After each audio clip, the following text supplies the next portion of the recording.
উঠো আদি জগত জনপূজা, উঠো ভারত লক্ষ্মী, উঠো আদি জগত জনপূজা, দুঃখ দৈন্য সব নাশী, করো দূরিত ভারত লজ্জা, ছাড়ো গো ছাড়ো সুখ সজ্জা, করো সজ্জা, কুল পাবল কনক ধরো নান্দে। मैं रेडियो आजाद हिंद हूँ। यहाँ दिन के 2 बजे हैं और भारत में शाम के 6:30। मैं आविष्कार हूँ उस समय का जब आवाज में तरंगों की सवारी नहीं सीखी थी, मगर मैं बेतार होके भी बातों की तार को पलक झपकते ही लाखों लोगों से जोड़ सकता था।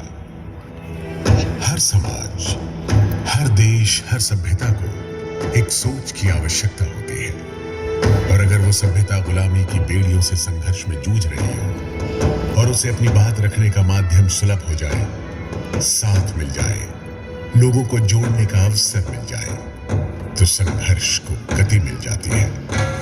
और उस समय मैं यही कर रहा था। मैं सुभाष बोल रहा हूँ। अरे ये तो सुभाष चंद्र बोस है। नेताजी रेडियो पर बोल रहे हैं, वो है कहाँ?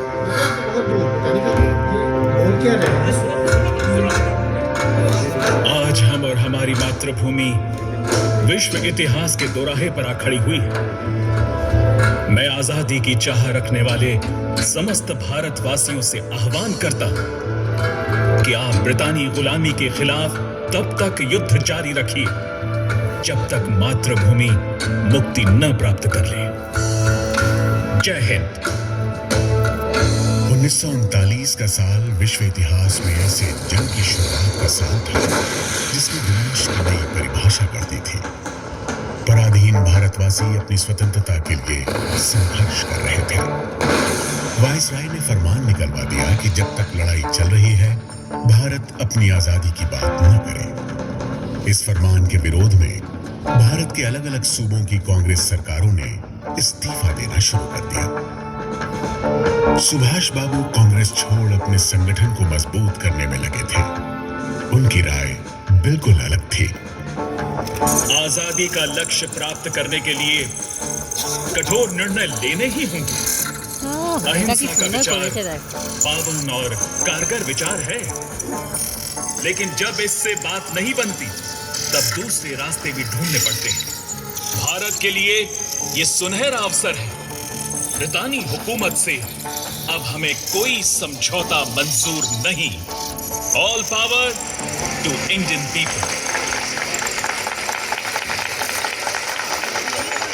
सुभाष चंद्र बोस को गिरफ्तार कर जेल में डाल दिया गया था।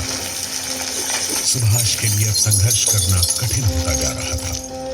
अंग्रेजी हुकूमत कभी उन्हें जेल में डालती, कभी पराए मुल्क भेज देती, तो कभी पहले बिठा देती। मातृभूमि की मुक्ति ही सुभाष का लक्ष्य था। वो जेल में बैठे देश से बाहर जाकर संघर्ष को गति देने के बारे में सोचने लगे। अब समय आ गया है जब राष्ट्र की लड़ाई अंतर्राष्ट्रीय राजनीति में प्रवेश कर लड़नी पड़ेगी। मुझे इस काल कोठरी से निकलना ही होगा। मैं आमरण अनशन करूंगा। कारागार से निकलने में अहिंसा के इस हथियार ने खूब काम किया।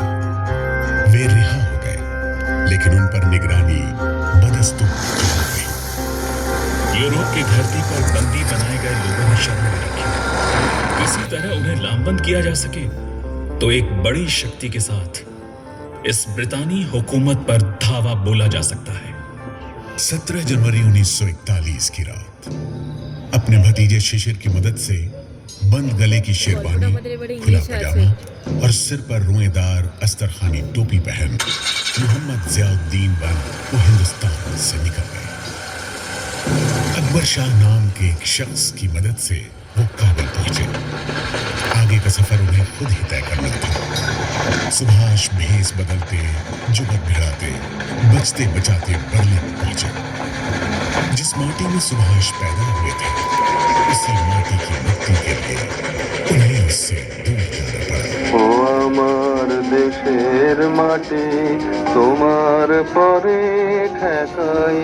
फरवरी 1897 को, जिस वर्ष महारानी विक्टोरिया के राज का स्वर्ण समारोह मनाया जा रहा था, बंगाल प्रेसिडेंसी के कटक में सुभाष का जन्म हुआ। किसे पता था कि आगे चलकर यही सुभाष इसी विक्टोरिया हुकूमत के खिलाफ संघर्ष की कमान संभालेगा। बचपन द्वंद से भरा था, मन में सवाल उठते और मिटते जाते। 15 साल की आयु में विवेकानंद के विचारों से उनका परिचय हुआ, जिसका उनके व्यक्तित्व पर गहरा प्रभाव पड़ा। मातृभूमि आराध्य है, प्रत्येक भारतीय सहोदर है और भारत की मुक्ति जनशक्ति पर है।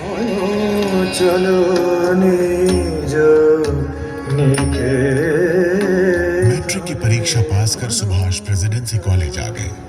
विचारों से भरा खुला वातावरण, बाल गंगाधर तिलक और अरविंद घोष के विचार उन्हें प्रभावित करने लगे। मन में बेचैनी थी, कई सारे सवाल, उत्तर मिल नहीं रहा था। एक दिन गुरु की खोज में निकल पड़े। तीर्थ स्थलों, आश्रमों, साधु सन्यासियों के बीच भटकते रहे।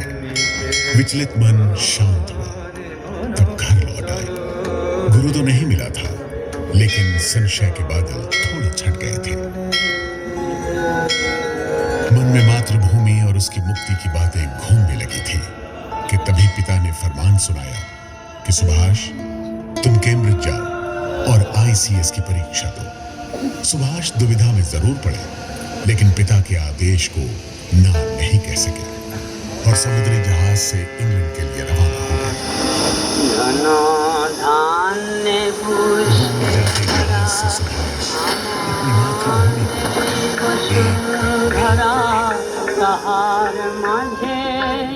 कैम्ब्रिज का सत्र आरंभ हो गया था, फिर भी उन्हें दाखिला मिल गया। सुभाष जी जान से जुट गए और ICS की परीक्षा पास कर ली। मन को फिर द्वंद ने आ घेरा। मन की बात सुनो या पिता के आदेश पर चलो। मातृभूमि मुझे बुलाती है, मुझे जाना ही होगा। लोग पागल समझेंगे तो समझे, मातृभूमि की मुक्ति के लिए कष्ट तो उठाना ही पड़ेगा। सिविल सेवा से त्याग पत्र देकर वे लौटे और गांधी जी से मिलने के बाद देशबंधु चितरंजन दास से मिलने पहुंच गए। चितरंजन दास से पहली मुलाकात के बाद उन्हें लगा मानो गुरु मिल गए हो।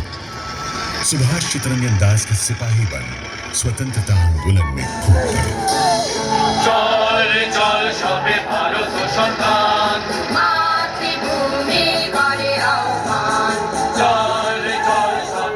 आंदोलन के शुरुआती दिनों में ही एक घटना घटी। प्रिंस ऑफ वेल्स के भारत दौरे का विरोध किया जा रहा था। सुभाष पूरे उत्साह से लगे थे।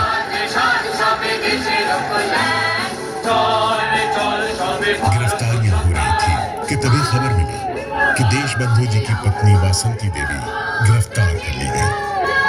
वे दुखी मन से देशबंधु जी के पास पहुंचे। उन्हें पीड़ा इस बात की नहीं थी कि वासंती देवी को गिरफ्तार कर लिया गया, बल्कि दुख इस बात का था कि उन्हें गिरफ्तार क्यों नहीं किया गया। उनकी यह इच्छा जल्द ही पूरी हो गई। सुभाष को देशबंधु जी के साथ अलीपुर सेंट्रल जेल में बंद कर दिया गया। फिर तो जब तक हिंदुस्तान में रहे, जेल जाने का सिलसिला लगा रहा।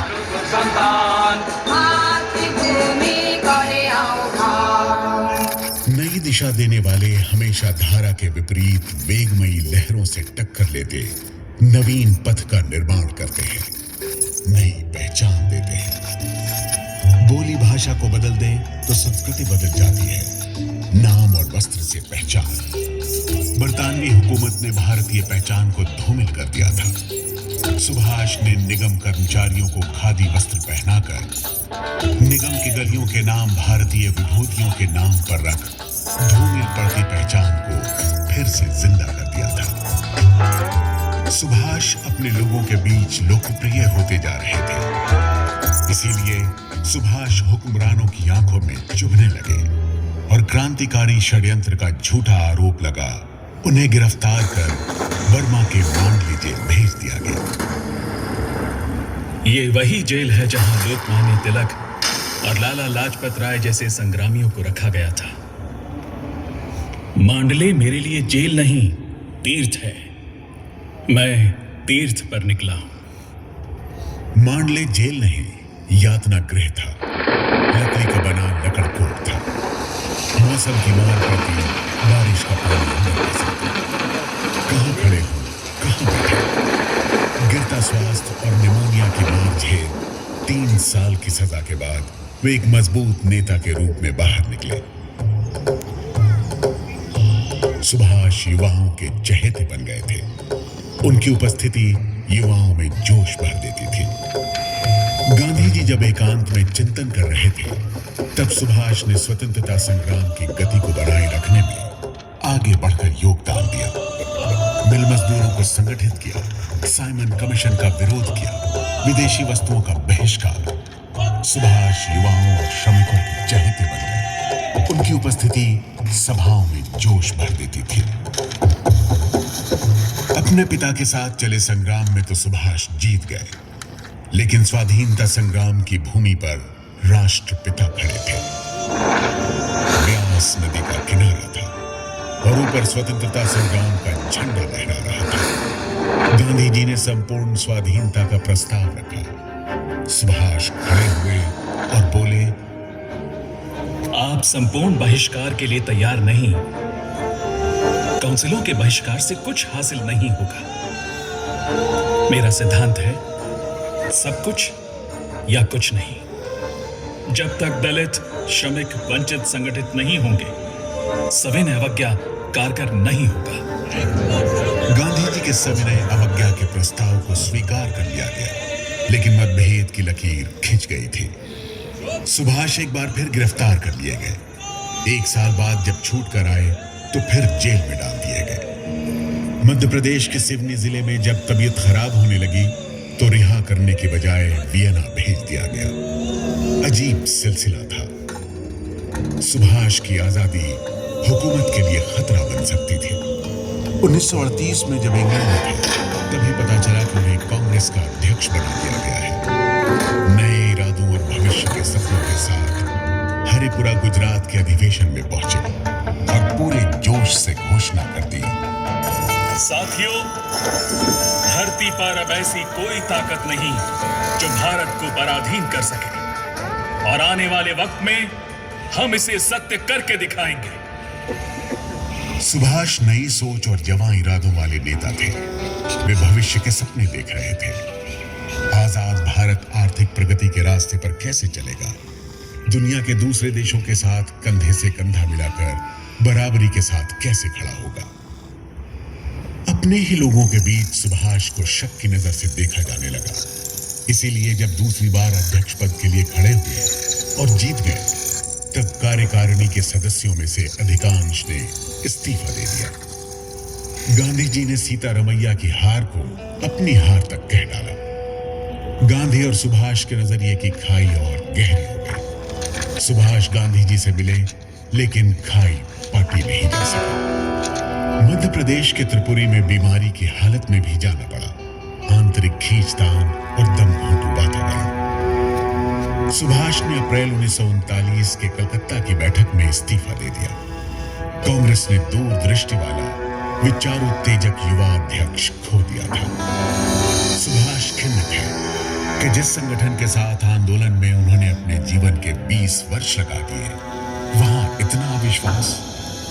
तभी गुरुदेव रविंद्रनाथ ठाकुर ने अपने मधुर वचनों से उनके संताप को हर लिया। मैं उस पौ को फूटते देख रहा हूं जिसमें तुम्हारी राजनीतिक साधना शुरू हुई थी। आज तुम मध्याह्न के उस निर्मल आलोक में उद्भाषित हो रहे हो जिसमें शंकाओं का प्रवेश निषिद्ध है। मुझे लगता है तुम अपने मातृभूमि के लिए नई रोशनी और उम्मीद के संदेशवाहक बनकर आए हो। आने वाली लड़ाई में उसका साथ शायद मैं न दे पाऊं। मैं केवल आशीर्वाद दे सकता हूं और विदा लेता हूं। आश्वस्त हूं कि देश के बोझ और दुख को तुमने अपना बोझ और दुख बना लिया है। और देश की स्वाधीनता के रूप में उद्दिष्ट प्रतिफल उसे जल्द ही मिलने वाला है। स्वदेश के चित्त में नूतन प्राण संचार करने का पुण्य व्रत तुमने ग्रहण किया, इसलिए मैं अपना नाटक ताशेर देश तुम्हारे उत्सर्ग कर रहा हूं।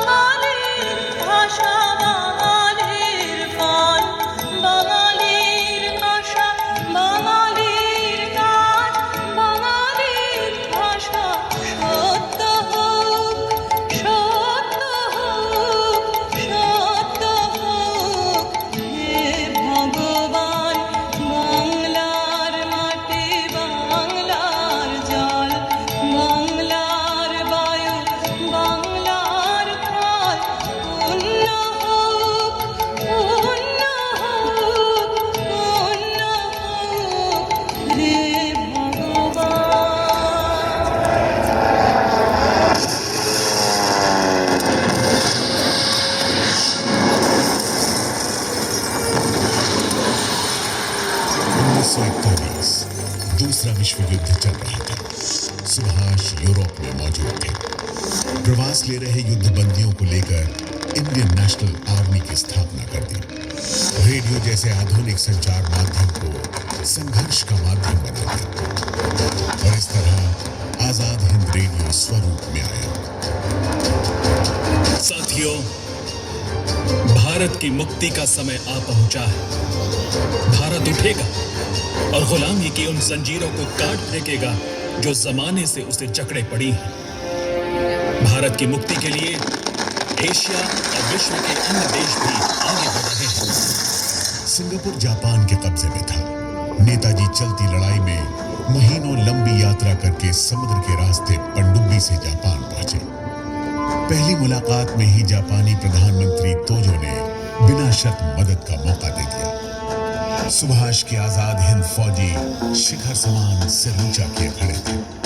नेताजी के एक आदेश पर मातृभूमि पर बलि चढ़ने को तैयार। हथियारों की ताकत और खून की कीमत से तुम्हें आजादी लेनी है। जब भारत आजाद होगा, तुम्हें स्थायी सेना बनानी है। सुरक्षा की ऐसी मजबूत बुनियाद खड़ी करनी है कि भविष्य में हमें कभी अपनी स्वतंत्रता न खोनी पड़े। मेरे वीरों, तुम्हारा उद्घोष होना चाहिए, दिल्ली चलो। आजाद हिंद फौज भी अधूरी थी। आधी आबादी की भागीदारी के बिना संग्राम अधूरा था। नेताजी ने रानी झांसी रेजिमेंट की स्थापना कर दी। ये आजाद हिंद फौज की वीरांगनाओं का युद्धक दस्ता था। मार्च 1944 आजाद हिंद के सिपाही तैयार खड़े थे। जनरल कियानी ने आदेश दिया और जय हिंद दिल्ली चलो के नारे लगा के जोशीले भारतीय जवानों ने यूनिफॉर्म पर धावा बोल दिया। आजाद हिंद फौजियों ने भारत की सीमा में घुसकर तिरंगा लहरा दिया। वहां कुछ ही दूर, उस नदी के पार, उन जंगलों से आगे, उन पहाड़ियों के उधर फैली है हमारे सपनों की धरती। जिस धरती में हम जन्मे थे, उसकी गोद में अब हम लौट रहे हैं। लहू को लहू बुला रहा है। उठो, हथियार संभालो, बढ़ते चलो, चलो दिल्ली चलो। इम्फाल सिर्फ 10 किलोमीटर दूर रह गया था कि बेमौसम बरसात में बढ़ते बादलों को रोक दिया। बरसात ऐसी थी मानो आसमान से बादल ढक आए। लगातार होती बारिश और रसद की कमी। ब्रिटिश और अमेरिकी फौज बढ़ती चली आ रही थी। आजाद हिंद फौजियों को मिली आंशिक जीत के बाद भी लौटना पड़ा। आसमान से अमेरिकी बम वर्षक आजाद हिंद फौज के 25,000 से ज्यादा फौजी मारे गए और नेताजी को अपनी बची हुई फौज के साथ बैंकॉक लौटना पड़ा। साथियों, बेशक आजादी की लड़ाई का पहला दौर हम हार गए हैं, लेकिन ये सिर्फ पहला दौर है। लड़ाई के अभी और दौर आएंगे। भारत भारत की आजादी का जब निर्णायक इतिहास लिखा जाएगा, आजाद हिंद फौज का उसमें सम्मानित स्थान होगा। इम्फाल और कोहिमा की लड़ाई के बाद हमारी स्वतंत्रता संग्राम का पहला अध्याय समाप्त हो गया। दुर्भाग्य से राष्ट्र के प्रति उनका सक्रिय योगदान भी यहीं समाप्त हो गया। लेकिन जनता की यादों में नेताजी अभी भी जिंदा थे। भारतीयों के इस यकीन से अंग्रेज खौफ से भर जाते। 1945 में लाल किले में चले इंडियन नेशनल आर्मी ट्रायल और 1946 के कराची से कलकत्ता तक हुए नौसैनिक विद्रोह तक नेताजी का डर अंग्रेजों पर बना रहा। अंग्रेजी हुकूमत के खिलाफ नेताजी और आईएनए का ये संघर्ष सन 1947 को भारत की आजादी को साकार कर पूर्ण हुआ। समस्त भारत आज भी उनके योगदान के लिए कृतज्ञ महसूस करता है।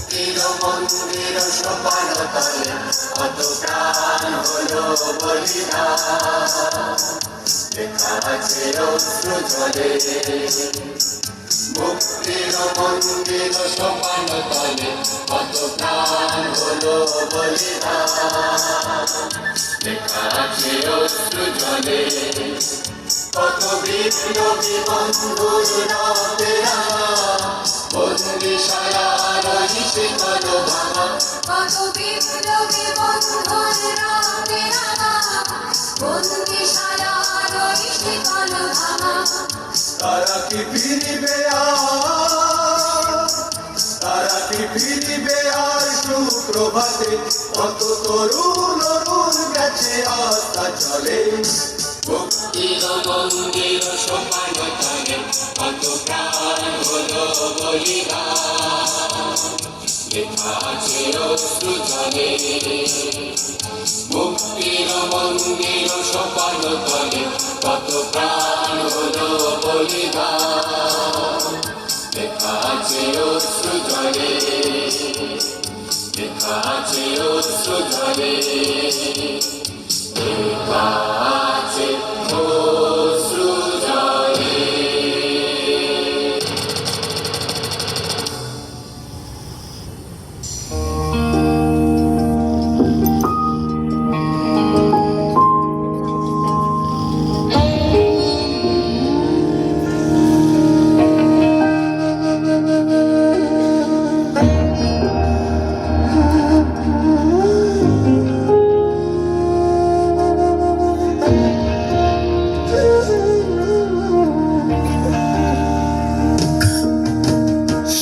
सुख चैन की बरखा बरसे भारत भाग है जागा पंजाब सिंध गुजरात मराठा हर तन पाए आशा सूरज बनकर जग पर चमके भारत नाम सुहाना जय हो जय हो जय हो जय जय जय जय हो भारत नाम सुहागा